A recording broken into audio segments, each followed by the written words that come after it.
నియోజకవర్గంలో వైసీపీ నాయకులు కార్యకర్తలు ఇన్ఛార్జిపై అసహనంతో ఉన్నారట.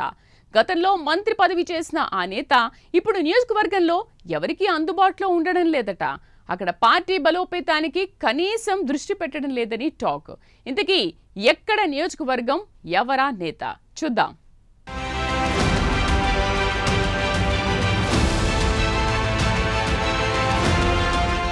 2019 ఎన్నికల్లో వైసీపీ ఫ్యాన్ గాలి ధాటికి భారీ మెజారిటీతో గెలిచిన నియోజకవర్గాల్లో ఆచంట నియోజకవర్గం ఒకటి.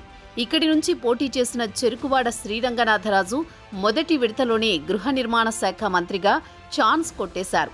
నియోజకవర్గ కేంద్రానికి కూతవేటు దూరంలోనే తన క్యాంపు కార్యాలయాన్ని సైతం నిర్మించుకున్నారు. 2019 నుంచి 2024 ఎన్నికల్లో వరకు కాస్తూ కూస్తూ నియోజకవర్గాన్ని అభివృద్ధి చేశారనేది ఇక్కడి ప్రజల టాక్. అప్పట్లో ప్రతి గ్రామానికి సైతం ఆయన వెళ్లి ప్రజల సమస్యలను అడిగి తెలుసుకునేవారు. తన సొంత డబ్బులతో సైతం పలువురికి సహాయ సహకారాలు కూడా ఆచంట నియోజకవర్గంలో ఆయన చేయడం విశేషం.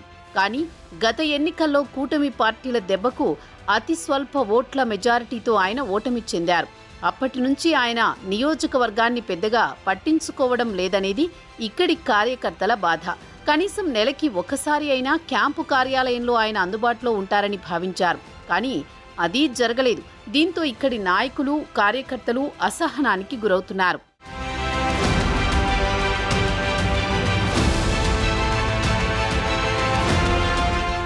రెండు 2024 ఎన్నికల్లో వైసీపీ గెలిచే నియోజకవర్గాల్లో ఆచంట ఒకటి అని వైసీపీ అధిష్టానంతో పాటుగా లోకల్గా సైతం పెద్ద చర్చనే జరిగింది. 7 నియోజకవర్గాల్లో ఆచంట మాత్రం తప్పనిసరిగా గెలుస్తుందని పెద్ద ఎత్తున బెట్టింగ్ సైతం జరిగింది. అయినప్పటికీ చివరిలో ఓటరు మాత్రం కూటమి బలపరిచిన పితాని సత్యనారాయణ వైపే మొగ్గు చూపారు. అది కూడా స్వల్ప మెజారిటీతో. ఇక్కడ రంగనాథరాజు ఓటమికి ఆచంట మండలంలో 2 నాయకులే కారణం అంటూ లోకల్గా ఉన్న వైసీపీ నాయకులే గుసగుసలాడుకోవడం విశేషం. రంగనాథరాజు పేరుని అడ్డు పెట్టుకుని ఆ 2 నాయకులు పెద్ద ఎత్తున అవినీతి చేసి మేడలు మిద్దెలు కట్టారని టాక్ వినిపిస్తోంది.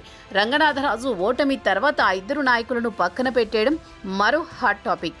తన ఓటమికి వీళ్లే కారణం అని ఆయన గ్రహించారో లేక ఆయన ముఖ్య అనుచరులు చెప్పారో తెలియదు, కానీ ఆయన మాత్రం వీరిని దూరం పెట్టేశారు.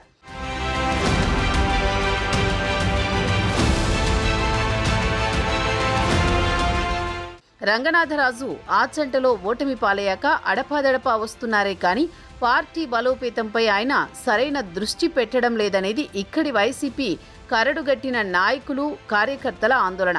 ఆయనకు సంబంధించిన వ్యాపారాలపైనే ఆయన దృష్టి పెట్టడం, పార్టీపై కనీసం ఫోకస్ పెట్టకపోవడం రంగనాథరాజుకు మైనస్ పాయింట్. ఇప్పటికైనా ఆయన నియోజకవర్గంపై ఫోకస్ పెడతారా లేక ఇదే పంథా కొనసాగించి నాయకులు, కార్యకర్తల్లో నిరసన మిగులుస్తారా అనేది వేచి చూడాల్సిన పరిస్థితి.